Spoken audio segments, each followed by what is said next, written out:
السلام علیکم ناظرین، اشرف جاوید ملک آپ کی خدمت میں حاضر۔ ناظرین، دنیا میں برتن بنانے کا جو فن ہے، خاص طور پر مٹی کے جو برتن بنانے کا فن ہے، یہ ہزاروں سال پرانا ہے۔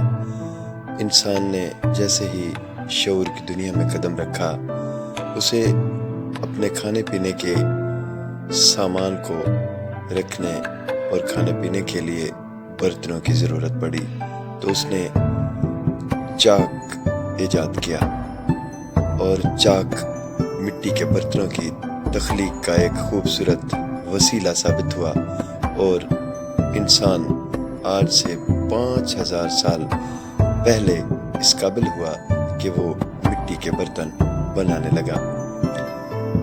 قرینِ قیاس یہی ہے کہ موہنجو-دڑو، وادی سندھ ان مٹی کے برتن بنانے کی وہ تہذیب متعارف کرواتی ہے جو ہزاروں سال سے سفر کرتی ہوئی ملتان مرکز کو اہمیت دیتی ہے۔